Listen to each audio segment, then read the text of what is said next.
कौवा और कोबरा। बहुत साल पुरानी बात है। एक धनवान राज्य में बहुत बड़ा और पुराना बरगद का पेड़ था। उस पेड़ पर एक कौआ कव्वी क्रॉस का जोड़ा अपने घोंसले में रहता था। ये जोड़ा दिन भर भोजन की तलाश में बाहर रहता और शाम होते ही लौट आता। उसी पेड़ के पास एक दुष्ट सांप कोबरा भी रहता था। कौआ कव्वी का जोड़ा बहुत आराम से गुजर बसर कर रहा था। इसी बीच कव्वी ने अंडे दिए। दोनों बेहद खुश थे। लेकिन एक दिन जब वो बाहर गए तो सांप उनके अंडों को खा गया। दोनों बहुत रोए। अब हर साल मौसम आने पर कव्वी अंडे देती और वो सांप स्नेक मौका पाकर उनके घोंसले में जाकर अंडे खा जाता। वो दोनों ही समझ नहीं पा रहे थे कि आखिर उनके बच्चों का दुश्मन कौन है। लेकिन जल्द हो वो समझ कि हो न हो यह काम उस सांप का ही है। सांप तो अंडे खाकर चला गया, लेकिन कव्वी के दिल पर जो बीता वो सोचा भी नहीं जा सकता था। कौए ने अपनी पत्नी को ढाढ़स बंधाया। अब हमें शत्रु का पता चल चुका है, तो हम कुछ उपाय भी जरूर सोच लेंगे। कौए ने काफी सोचा और अपनी मित्र लोमड़ी से सलाह लेने दोनों उसके पास गए। लोमड़ी ने अपने मित्रों की दुख भरी कहानी सुनी।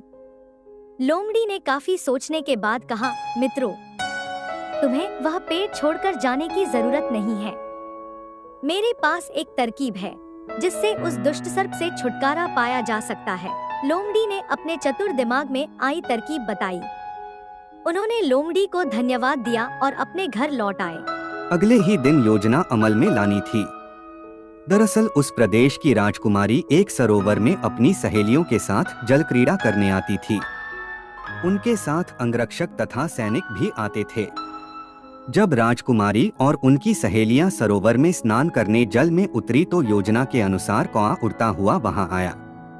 उसने पहले तो राजकुमारी तथा सहेलियों का ध्यान अपनी ओर आकर्षित करने के लिए काम का शोर मचाया।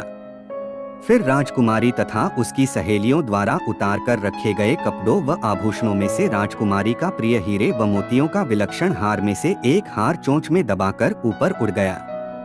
सभी सहेलियां चीखी, वह राजकुमारी का हार उठाकर ले जा रहा है। सैनिकों ने ऊपर देखा तो सचमुच एक कौआ हार लेकर धीरे धीरे उड़ता जा रहा था। सैनिक उसी दिशा में दौड़ने लगे। कौआ सैनिकों को उसी पेड़ की ओर ले आया। जब सैनिक कुछ ही दूर रह गए तो कौए ने हार इस प्रकार गिराया कि वह सांप के खोल के भीतर जा गिरा। सैनिक दौड़कर खोल के पास पहुंचे तो वहां हार और उसके पास में ही एक काले सर्प को देखा।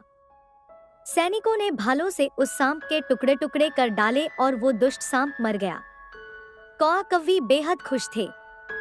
सीख: शरीर से आप भले ही कमजोर हों, लेकिन सूझबूझ का उपयोग कर हम बड़ी से बड़ी ताकत और दुश्मन को हरा सकते हैं। बुद्धि का प्रयोग करके हर संकट का हल निकाल